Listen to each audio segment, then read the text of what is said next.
నేను doctor Rama, senior consultant paediatrician, Medicover hospital, Jagadamba junction. ఇవాళ మనము పిల్లలకి కామన్గా వచ్చిన ఆస్తమా అంటే ఉబ్బసం అంటారు తెలుగులో, దాని గురించి మాట్లాడుకుందాం. ఇది పిల్లల్లో ఎక్కువ 5 years లోపల వస్తుంది.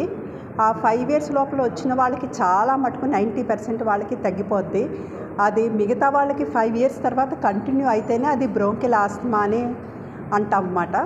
అది ఎవరికి ఎక్కువ కంటిన్యూ అవుతుందంటే ఫ్యామిలీలో ఆస్తమా ఉన్న వాళ్ళకి ఆస్తమా కింద కంటిన్యూ అవుతుంది. ఇది దేనివల్ల వస్తుందంటే మనకి గాల్లో క్రిములు ఉంటాయి. ఆ వైరల్ ఇన్ఫెక్షన్ అవ్వడం వల్ల అది థ్రోటు, లంగ్స్లో స్మాల్ ట్యూబ్స్ ఉంటాయి. ఆ బ్రాంకస్కి ఇన్ఫెక్షన్ వచ్చి వాళ్ళు జెనెటికల్లీ ప్రోన్, ఎలర్జీ ప్రోన్ ఉన్న వాళ్ళకి ఆస్తమా అన్నది కామన్గా వస్తుంది. వీళ్ళు మనకి ఎలా ప్రెజెంట్ అవుతారంటే మామూలుగా ఎప్పుడు ఇన్ఫెక్షన్ వచ్చినా, రెస్పిరేటరీ ఇన్ఫెక్షన్ వచ్చినా దగ్గు వస్తుంది. అది కాకుండా వీళ్ళకి బ్రీదింగ్ డిఫికల్టీ, చెస్ట్ టైట్నెస్, ఆయాసము ఇవి వస్తాయి అన్నమాట. తర్వాత మనం ఎగ్జామిన్ చేస్తే వాళ్ళకి లంగ్స్లో వీజ్ అన్నది వస్తుంది. ఈ ఆస్తమాటిక్ ట్రీట్మెంట్కి అంటే మోస్ట్లీ మనం అంటే ఏమవుతుంది, ఈ ఇన్ఫెక్షన్ వల్ల, ఈ ఎలర్జీ వల్ల వాళ్ళకి లంగ్స్లో ఉన్న స్మాల్ ట్యూబ్స్ ఉంటాయనుకోండి, మామూలుగా ఇంత ఉన్నవి అవి నేరో అయిపోతాయి, అది బ్లాక్ అయిపోతాయి అన్నమాట. ఇన్ఫెక్షన్ వల్ల ఆ ట్యూబ్స్ థిక్ అయిపోయి దానివల్ల ఏమవుతుంది, అది వాళ్ళకి గాలి పీల్చుకోవడం కష్టం అవుతుంది. దానివల్ల సెక్రీషన్స్ రావడం వల్ల దగ్గు రావడం, ఆయాసం రావడం వస్తుంది. దీనికి ట్రీట్మెంట్ ఏంటంటే ఆ ట్యూబ్స్ బ్లాక్ అయిపోతాయి కాబట్టి అది ఓపెన్ చేయాలి. దానికి ఏంటంటామంటే బ్రోంకోడైలేటర్స్. ఈ బ్రోంకోడైలేటర్స్ అన్నది సాల్బుటమాల్, టెర్బిట్లిన్ ఇవి అంటాం అన్నమాట. ఇవి సిమ్టమాటిక్ రిలీఫ్. ఇవి చాలామంది సిరప్లు వాడతారు. సిరప్లు కాకుండా ఇన్హేలర్స్ అని వాడాలి. సిరప్లు అనుకోండి మనకి కడుపులోంచి బ్లడ్లోంచి లంగ్స్లోకి వెళ్తాయి.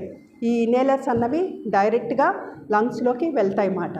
చాలామందికి అపోహ, ఈ ఇన్హేలర్స్ తీసుకుంటే వాళ్ళు ఎడిక్ట్ అయిపోతారు, అలవాటు అయిపోద్దని. కానీ మనం ఇచ్చిన ఇన్హేలర్స్ అనుకోండి డోసు మైక్రోగ్రామ్స్లో ఇస్తాం, చాలా తక్కువ డోసులో ఇస్తాము. అది ఓన్లీ లంగ్స్లో ఒకటే వెళ్తుంది. సో వాళ్ళకి సైడ్ ఎఫెక్ట్స్ అన్నవి తక్కువగా ఉంటాయి, బాగా ఎఫెక్టివ్గా ఉంటాయి. మీరు కావాలంటే చూడాలంటే ఈ ఇన్హేలర్స్ అన్నది మీకు తెలిసే ఉండుంటుంది. ఇన్హేలర్స్ అని ఇలాగుంటాయి ఇన్హేలర్స్. అవి పెద్దవాళ్ళు అనుకోండి ఇలా డైరెక్ట్గా పీలగలుస్తారు.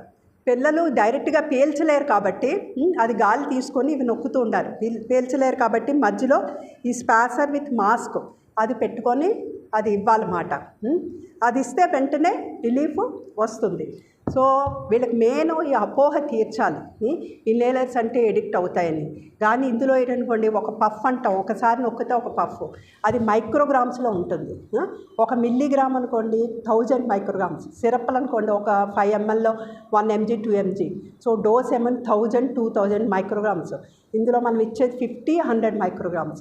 అవి డైరెక్ట్గా లంగ్స్లోకి వెళ్తాయి. సో ఎఫెక్ట్ బాగుంటుంది. వేరే సిరప్స్ ఇచ్చారనుకోండి లంగ్స్లోనే కాదు బాడీ అంతా స్ప్రెడ్ అవుతుంది. సో వాటికి సైడ్ ఎఫెక్ట్స్ ఎక్కువ ఉంటాయి. సో ఇది సిమ్టమాటిక్ ట్రీట్మెంట్. కానీ మళ్ళీ అస్తమాటికి రాకుండా ఉండడానికి కంట్రోలర్స్ అంటాం, అవి స్టెరాయిడ్ ఇన్హేలర్స్.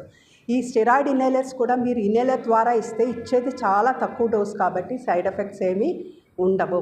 సో దగ్గొచ్చినప్పుడల్లా ఈ సిమ్టమాటిక్ రిలీఫ్ ఇచ్చుకోవాలి. ఫ్రీక్వెంట్గా వచ్చిన వాళ్ళకి ఈ కంట్రోలర్స్ 1 month, 2 months, 3 months అని ట్రీట్మెంట్ ఇస్తాం. ఇది ట్రీట్మెంట్ పరంగా. ఇంకోటి ఏంటంటే ఈ ఆస్తమా అసలు మళ్ళీ రాకుండా ఉంటుందా అని. ఆస్తమా అన్నది మనం కంట్రోల్ చేయగలం అని కంప్లీట్ క్యూర్ అన్నది కాదు.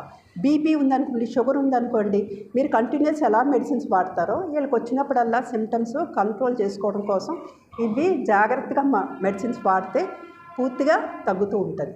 తర్వాత ఈ ఆస్తమా ప్రివెంట్ చేయడానికి ఏవైనా మెజర్స్ ఉన్నాయా అంటే, ఈ ఆస్తమా అన్నది ఎక్కువ వైరల్ ఇన్ఫెక్షన్ వల్ల వస్తుంది, ఎలర్జీ వల్ల వస్తుంది.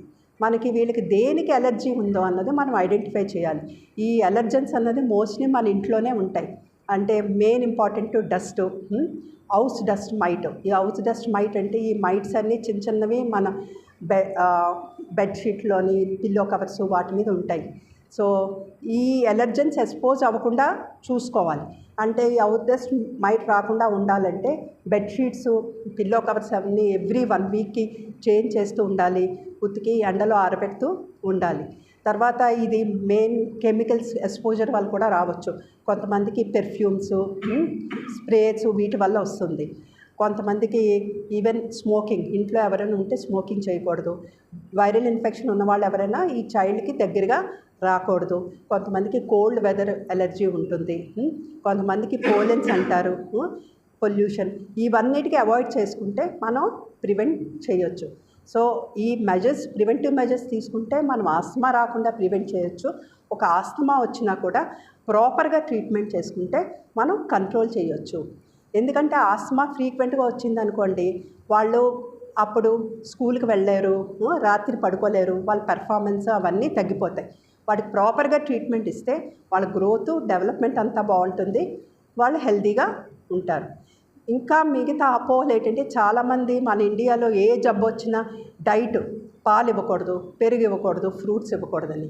ఇవన్నీ వచ్చేది కామన్గా virus infection, allergy. Food allergy అన్నది వెరీ రేర్. అన్లెస్ కొంతమందికి ఫిష్ కానీ నట్స్ అవన్నీ ఎలర్జీ ఉంటేనే అవాయిడ్ చేయాలి. లేకపోతే రొటీన్గా ఏ హెల్తీ ఫుడ్ తీసుకుంటున్నారో అవన్నీ కంటిన్యూ చేయాలి. Thank you.